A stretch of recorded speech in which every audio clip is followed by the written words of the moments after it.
hemos hablado de las células en la anterior clase, ¿se acuerdan? Las celulitas. Y ahora vamos a hablar de esta parte tan importante como son los tejidos. Pero les estoy haciendo aquí la maldad. Entonces ahora vamos a entrar a hablar a otro componente del sistema inmune o de la respuesta inmune, ¿no? Porque resulta que para que estas células puedan actuar necesitamos tejidos u órganos. Para que mis moléculas puedan emitir sus respuestas o sus señales necesitamos tejidos y órganos. ¿Y cuáles son estos? Vamos a hablar el día de hoy de los órganos linfóides. Los órganos linfoides no son más, como dice, acúmulos de esta línea celular linfoidea, ¿no? O que van a tener una respuesta inmunológica y que nos van a ayudar en el organismo muchas cosas. Primero diremos que el sistema linfoide se organiza en órganos y tejidos, no dependiendo de la complejidad. Puede ser primero tejidos, luego los tejidos forman órganos y los órganos forman sistemas. Muy bien. Entonces, de acuerdo a la nomenclatura que se hace, existen varias clasificaciones. De acuerdo a la nomenclatura anatómica, diremos que una de las clasificaciones que hacen son órganos, órganos con cápsula bien definida y órganos o acúmulos difusos de tejido linfóide. ¿Qué se refiere? Que anatómicamente vamos a ver una masa bien definida de un tejido formando un órgano que tiene encima una pequeña película que se llama cápsula. En otros casos vamos a ver que estos tejidos no tienen forma, sino simplemente son acúmulos esporádicos de una serie de tejido linfoideo, pero que no tienen una forma específica, ¿ya? Eso de acuerdo a la anatomía. Pero la clasificación, muchachos, que nosotros vamos a usar para inmunología va a ser esta. Y vamos a definir a nuestros órganos linfoides en 3 clases de órganos linfoideos. Aquí solamente ustedes ven 2. El tercero no está marcado de rojo y ahorita les voy a contar por qué. Básicamente vamos a tener como importante 2 tipos de órganos linfoideos. Órganos linfoideos primarios o centrales y los órganos linfoideos secundarios o periféricos. Existe una tercera línea de órganos, que van a ayudar al tejido linfoide y se llaman los órganos linfoideos terciarios.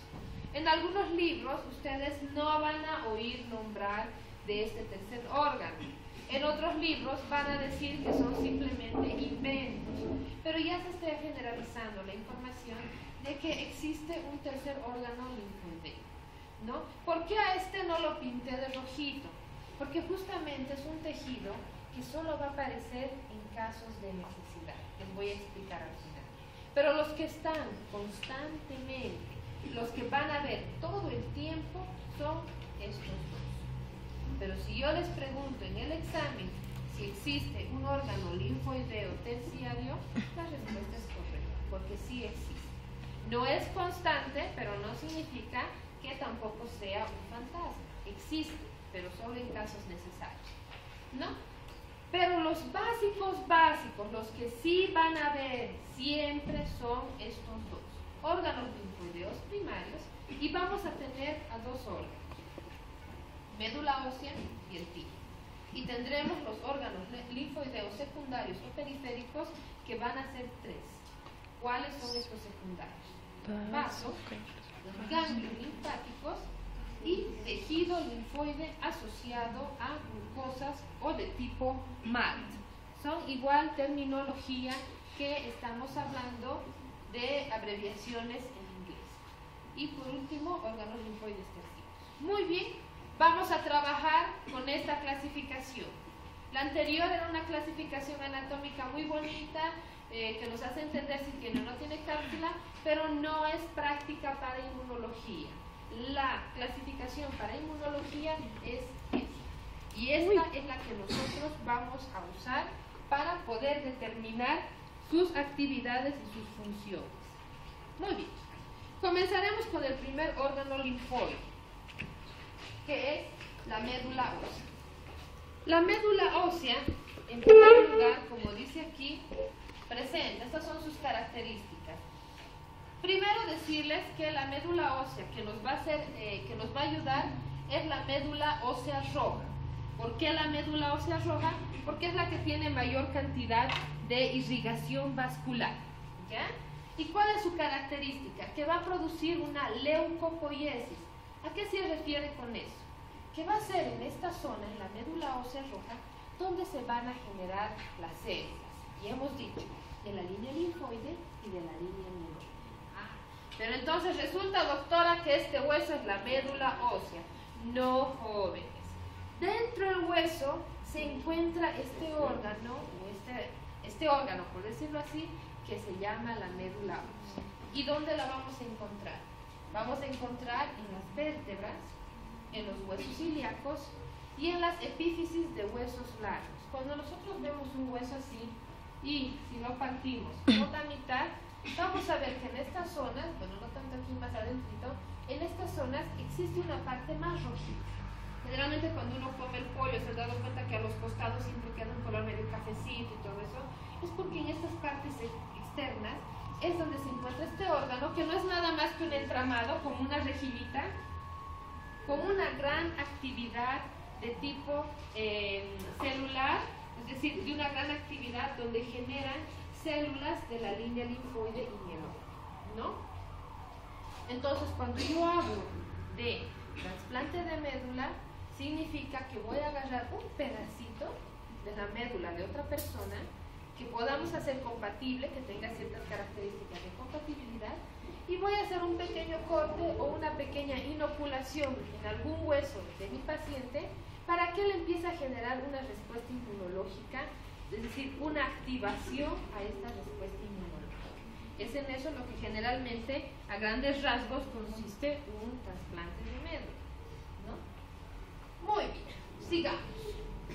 Resulta que en esta partecita tan importante de la médula ósea va a llegar bastante irrigación sanguínea. Y es gracias a esta irrigación sanguínea que nosotros vamos a poder estimular este órgano. Estimular significa hacerlo despertar, hacer que haga algo para nosotros, y eso es lo que vamos a conseguir. ¿Por medio de qué? Por medio de una actividad antígeno-anticuerpo, gracias a los polimorfonucleares, basófilos, eosinófilos, monocitos, en toda esa línea, y también a los monocitos y los linfocitos. Todos ellos van a soltar sustancias en determinado momento que van a viajar por la sangre, van a llegar aquí y son como pequeñas llamadas telefónicas que le dicen: médula ósea genera más células, médula ósea genera más células, y la médula ósea empieza a activarse y a generar constantemente. Muy bien. ¿Qué otra cosa más decimos? Que en la médula ósea se origina, bueno, las células en realidad se van a originar en los nichos. ¿A qué se refiere? Tenemos este huesito, ¿no? Y a nivel de las epífisis vamos a ver un entramado celular, como celdillas, como del panal de abejas, ¿no? Y es ahí en cada celdilla que vamos a ver un acúmulo enorme de células. Y eso se llama nichos. Son acúmulos de células.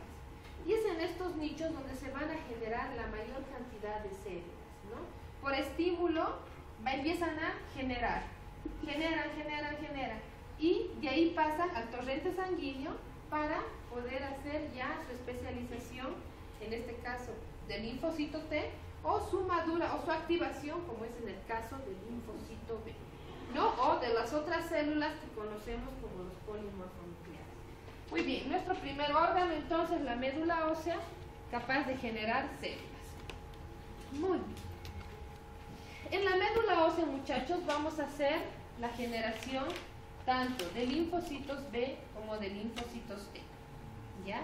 En esta clase vamos a abocarnos un poquito más a lo que sería la generación de las células de la respuesta inmune adquirida. En esta plaquita vamos a poder ver de que en la médula ósea se va a generar los distintos, como dice aquí, la generación de los distintos linfocitos establemente fuerte regulada, y su proporción puede variar en el curso de infecciones. Es decir, que tengo linfocitos B, ¿no? tengo las células natural killer, tengo los linfocitos T. Todos ellos va a depender la cantidad de acuerdo al proceso infeccioso que yo esté cruzando. Si yo estoy sanito, va a haber una cantidad mínima que se genera. Se genera todos los días, pero es una cantidad mínima. Si yo estoy enfermo, entonces todo esto empezará a aumentar dependiendo de mis necesidades. Si es un proceso pequeño, es un proceso infeccioso pequeño, o si es un proceso infeccioso bastante grande. Muy bien. Sigamos entonces. Resulta que en la médula ósea, muchachos, en la médula ósea se va a generar básicamente cierto tipo de células. El día de hoy vamos a hacer hincapié más en el linfocito T y en el linfocito B que se generan en esta célula, en este órgano. Muy bien, ¿y qué va a pasar? Resulta que en la médula ósea roja, muchachos, se va a crear el linfocito B. El linfocito B no solo se va a crear ahí, se va a especializar ahí mismo en la médula ósea. Y cuando recién esté maduro, entonces va a salir al exterior. ¿Ya? Es en este lapso, durante la médula ósea, donde el cuerpo le va a regalar un receptor de membrana. ¿A qué se refiere? Que ese receptor es su característica para que nosotros podamos detectarlo como linfocito B. Y ese es el receptor BCS. ¿Ya? Es decir, que en la médula ósea el linfocito B va a nacer, va a crecer y va a madurar. Y va a especializarse ahí mismo. Y se va a especializar gracias a esta molécula de superficie. Es decir, que sobre la célula va a aparecer este receptorcito, así como un sombrerito, que diga ya tengo BCR, soy capaz de determinar qué tipos de antígenos o de recibir información de afuera, gracias a este BCR, ¿no?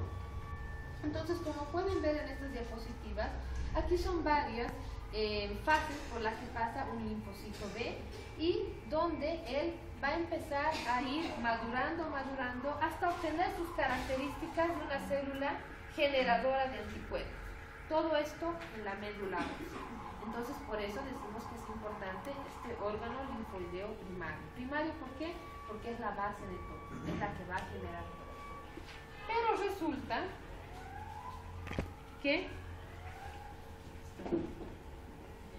resulta de que la médula ósea roja va a dar vida, hemos dicho, al linfocito B, le va a dar su especialización y luego lo va a soltar al torrente sanguíneo para que él vaya a hacer su, más que especialización, su activación. Pero resulta que existe otra célula también de la línea linfoide. La anterior clase hablamos de la línea mieloide, ¿se acuerdan? Los eosinófilos, los monocitos, los macrófagos, que tenían ciertas características en el núcleo. Entonces, por eso hoy día nos vamos a abocar a estos tipos de células. Resulta que existe otra línea celular en la médula ósea que van a nacer. ¿Y es cuál? El linfocito T, ¿no? El linfocito T, muchachos, a diferencia del linfocito B, va a nacer en la médula ósea. Nace en la médula ósea. Pero resulta que quiere ser independiente, no quiere seguir viviendo en la médula ósea como el linfocito B y decide hacer su especialización y maduración en otro órgano. Es decir, que nace, es soltado al torrente sanguíneo y este linfocito T va a presentar cierto tipo de receptores de membrana que los vamos a ver cuando llevemos linfocitos T y se va a ir a un órgano específico. El segundo órgano linfoideo primario. ¿Cuál era? El primero era la médula ósea y el segundo es el timo. De ahí recibe su nombre del linfocito T. Resulta entonces que este linfocito T va a ir hasta el timo, ¿no? Va a pasar primero por la corteza, es decir, por la superficie, y va a ingresar hasta dentro a la médula. Muy bien. ¿Y qué va a pasar en este momento? En la médula ósea hemos visto que el linfocito B va a adquirir un pequeño presente que se llama receptor de membrana para su maduración y que después pueda hacer los anticuerpos. El linfocito T se va a especializar aquí, ¿no? El linfocito T es inocente, tranquilito, quiere tener una profesión y decide irse al timo para especializarse. A medida que va haciendo su recorrido por el timo, muchachos, resulta que vamos a empezar, en nuestro organismo le va a empezar a quitar moléculas agregar moléculas, es decir, va a ser un juego, ¿no? Te quito una cosa, te doy otra. ¿Con qué fin? De hacer que este linfocito T tenga una especialización. Y en este caso, su receptor de membrana ya no va a ser BCR, va a ser TCR. Ah, caramba, linfocito T, ¿no? Receptor celular TCR, son siglas en inglés. Muy bien. Mi linfocito T ingresado al timo, de la corteza está yendo hasta la médula, en ese proceso resulta que le están dando un regalito que se llama receptor de membrana, que es el TCR. Entonces, de ahí, ese TCR va a servir para que él pueda sufrir varias diferenciaciones. Ese TCR podrá diferenciarlo en un linfocito, va a diferenciar en un linfocito natural killer o en un linfocito alfa beta o en un linfocito gamma. Básicamente no nos vamos a complicar mucho y diremos de que el linfocito natural killer tiene TCR, pero es simplemente un ayudador, como vimos en la otra clase, ¿no? El natural killer va a ayudar a hacer fagocitosis y demás. Tiene su receptor, pero no tiene la misma característica de este linfocito TCR alfa beta. ¿Y qué va a pasar? El linfocito natural killer lo vamos a dejar como en la anterior clase con los polimorfos nucleares haciendo su trabajo. Ahora nos abocaremos.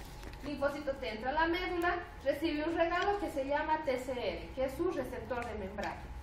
Resulta que este TCR nos va a servir ¿para qué? Para reconocer respuestas o antígenos que estén relacionados con el complejo mayor histocompatibilidad. Entonces va a hacer que este TCR va a ser dos líneas celulares, va a hacer que este linfocito T se diferencie en dos líneas celulares. ¿Cuáles van a ser estas? Será el linfocito T citotóxico y el linfocito T helper o cooperador. Entonces resulta que este TCR puede dividir a mi célula en linfocito, especializada en un citotóxico o en un cooperador. Y nosotros para poder detectar usamos un código. Es decir, que si este TCR pertenece a un linfocito citotóxico, va a llevar ¿qué nomenclatura? Será llamado linfocito CD8. ¿Ya? Y si este linfocito TCR va a ser cooperador, su código de conocimiento será CD4. ¿No? Esto es muy importante que entendamos, porque cuando ustedes leen inmunología, les van a decir en una parte el linfocito CD8, el linfocito CD4, y van a seguir leyendo y van a decir, pero resulta que el linfocito citotóxico es lo mismo. Traten de asimilar esto como uno solo. Hagamos de cuenta que su nombre es citotóxico y su apellido es CD8. Estamos hablando de la misma célula, ¿no? Y esta es esta subespecialización que va a sufrir en el organismo. Este TCR va a dividir al linfocito en un CD8 y en un CD4. ¿Y por qué hace eso? Para que podamos nosotros poder, ¿cómo pudiera decirles? Podemos reaccionar frente a cierto tipo de antígenos que se nos van a presentar, que estén relacionados ¿de qué forma? Si es un CD8, va a reaccionar frente a una respuesta del complejo mayor de histocompatibilidad de tipo 1. ¿Ya? CD8 citotóxico va a responder siempre que exista este tipo de complejo mayor o este tipo de estimulación. Si es el 2, no va a reaccionar, pero si es el 1, sí va a reaccionar. Lo mismo sucede con el cooperador o CD4. Él va a reaccionar con qué tipo de respuesta, con la del complejo mayor de histocompatibilidad de tipo 2.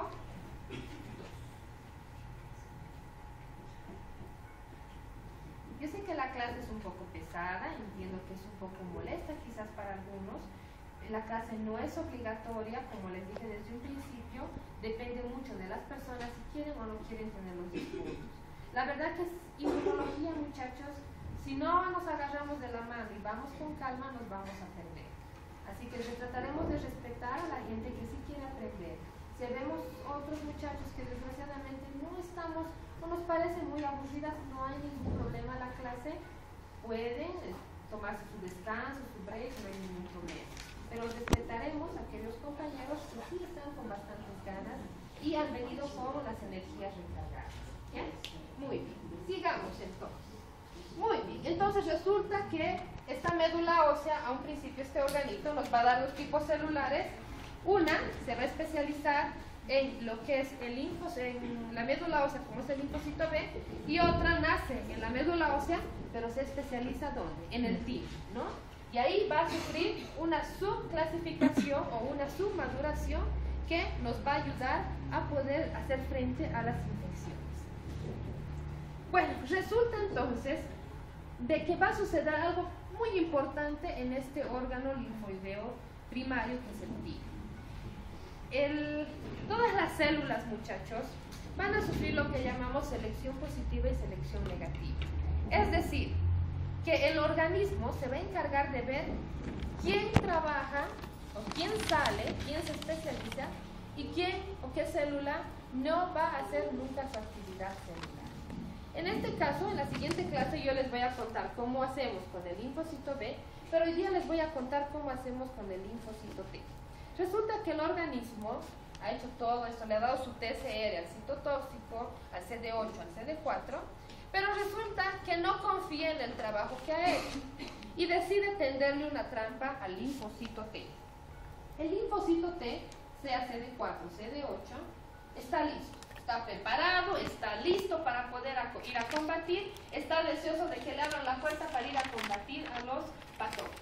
Pero resulta que mi organismo primero, antes de que salga, le va a decir, linfocito T, ven, te voy a presentar a un antígeno. Y le va a dar un antígeno. Y ahí es la prueba de fuego, porque resulta que este antígeno es propio. O sea, mi mismo organismo le está poniendo en contra de mi mismo antígeno, le está presentando. ¿Por qué razón hace eso? Es que esa es una trampa. Si este antígeno, si este linfocito T, está bien formado y no va a reaccionar con este antígeno, lo va a reconocer como propio, significa que está sufriendo una selección positiva. Es decir, que si en este caso el linfocito T no reacciona contra mis propios antígenos, significa que este linfocito T está preparado para salir por el organismo. ¿Por qué? Porque está con la capacidad de no hacerme daño a mí mismo. Porque si se dan cuenta, cada linfocito tiene capacidad de, ¿qué hemos dicho? De agarrar a los antígenos y poder atacarlos. Hemos dicho que tenemos antígenos en la superficie de nuestros órganos, de nuestras células, de nuestro mismo organismo creamos antígenos. Y se imaginan que si yo lanzo al aparato vascular un antígeno y que a la primera salida no me va a reconocer y me va a empezar a aniquilar, me voy a enfermar y me voy a morir. Entonces resulta que mi organismo es tan inteligente que me hace una trampa, ¿no? Y va a ser la famosa selección positiva y selección negativa. Selección positiva será cuando yo ya estoy especializado, como el linfocito CD8, CD4, me van a presentar a un mismo antígeno mío, a mi antígeno. Si yo no reacciono y reconozco y digo, tú eres de mi bando, entonces significa que he pasado la prueba. Y recién me va a soltar el organismo para que yo vaya a matar a los patógenos y no me mate a mí mismo. ¿Ya? Pero resulta que en otros casos, muchachos, no pasa eso. Resulta que en otros casos yo voy a mi linfocito que está muy listo para ir a atacar y le presento a mi mismo antígeno. Como este linfocito no se aplicó, tiene algún defecto molecular, va y dice, un antígeno al fin, y empieza a destruir. Entonces resulta que era mi mismo antígeno, ¿no? Entonces, si me empieza a destruir, ¿qué hace el organismo? Le cierra la puerta y le dice, tú no sales, y lo aniquila antes de salir. Sufre una selección negativa. Es decir, mato, aniquilo, elimino a toda célula capaz de querer hacerme a mí daño. Y eso lo vamos a conocer más adelante como tolerancia, ¿no? Es de esa forma en que yo no me mato a mí mismo. ¿Y cuando yo me mato a mí mismo? Cuando voy a tener algún tipo de enfermedad, como es en el caso de las leucemias, donde mis propias células empiezan a reconocer receptores de mis propias células y me empiezan a atacar. Y yo me debilito, me vuelvo muy inmunodeprimido y termino muriendo. pero normalmente eso no pasa en todas las personas. Y eso es gracias a esto, selección positiva, selección negativa, donde se va a llevar a cabo en el timo y eso le van a hacer al linfocito T. ¿Con qué fin? De que no me autoelimine, no me aniquile a mí, o mejor dicho, no me deje de desconocer mí, ¿no? Vamos a vivir en un estado de tolerancia, ¿no? Yo puedo escuchar que ahí está haciendo bulla, bulla, bulla, pero lo voy a tolerar, porque no es una bulla muy grande. Lo mismo pasa con mi organismo. Puedo ver que va a querer reaccionar algunas veces contra mí mismo, pero vamos a siempre lograr controlar. Entonces es muy importante que conozcan la selección positiva y negativa, porque en algunas enfermedades, muchachos, no se va a dar estos casos. El cuerpo prácticamente pierde la capacidad de poder hacer esta selección y todas mis células empiezan a salir y me empiezan a atacar. Y ahí tenemos las famosas enfermedades de tipo cancerígenas que en una mayoría llegan a desconocer, ¿no? Muy bien, entonces ya hemos hablado de los órganos primarios, la médula ósea y el timo, ¿no? Básicamente la que va a generar todo es la médula ósea, pero en el caso del linfocito B se madura, se especializa en el vaso. En el caso del linfocito T solamente nace y decide irse a especializar afuera, ¿no? Muy bien. Ahora vamos a hablar de los órganos linfoides secundarios. Y en estos, ¿cuáles están? Hablamos del vaso, hablamos del ganglio linfático y hablamos de otro tipo de órganos como son los asociados a las mucosas. Muy bien. ¿Cuál es su característica de los órganos linfoideos secundarios? Que van a procesar antígenos, ¿ya? ¿No? Los antígenos capturados, y van a hacer una presentación de antígenos. Pero doctora, usted me dijo que existen células presentadoras de antígenos. ¿Cómo es posible que ahora estos órganos quieran hacer lo mismo? Muy sencillo. Cada uno de estos órganos, muchachos, que vemos aquí, menos este tipo, claro está, las placas de Peyer, lo que son los ganglios linfáticos, funcionan como coladores en la sangre, ¿no? Funcionan como una barrera, que separan y dicen, tú eres célula sanguínea, tú pasas. Tú eres antígeno, tú te quedas aquí. Entonces, de esa forma empieza a tamizar que no pasen los antígenos. Pero ¿qué hace? No solo resulta que los va a detener a los antígenos, sino que los va a agarrar, ¿no? Y así en conjuntito va a llevar a las células presentadoras de antígenos y se las va a presentar. Aquí tienen, y ahora ustedes empiecen a hacer su trabajo. Cuando hablamos en este tipo de presentación o procesamiento, no hablamos de un proceso tan complejo como el que pasa dentro de la célula, sino es simplemente de tamizar, de verificar quién pasa y quién no pasa, y reconocer estos antígenos y entregárselos a todas las células presentadoras de antígenos para que ellas efectivamente hagan este proceso más complejo que vimos la anterior clase, ¿no? Entonces vamos a comenzar un poquito. El vaso. ¿Qué características tiene el vaso? Que empieza a destruir células decrépitas y factores de coagulación. Resulta que el vaso es un basurerito, y en este basurerito es el que va a empezar a colar o tamizar todo lo que son la línea celular de tipo sanguíneo, eritrocitos y plaquetas especialmente, ¿ya? Entonces este se va a encargar de que va a empezar a colar todita la sangre que pasa por nuestro organismo, ¿no? Empieza a hacer eso. Y ahí va agarrando antígenos, porque encuentra antígenos en el camino, y también células muertas o células viejitas, y las empieza a procesar, ¿no? En algunos casos, muchachos, había algo bien interesante en cuanto al vaso, ya que muchas veces por accidentes llegamos a retirar el vaso. Hasta hace poco, y eso es lo que comentábamos con la otra clase, hasta hace poco, y aún así todavía aquí en Bolivia, los niveles o el estándar de vida para una persona que no tiene vaso es muy complicado. Es una vida bastante compleja de usar generalmente una serie de medicamentos, porque como es un coladorcito, es algo esencial para la vida. Estaba leyendo la bibliografía y la expectativa de vida no se tiene, pero sí se tienen buenos resultados en cuanto a lo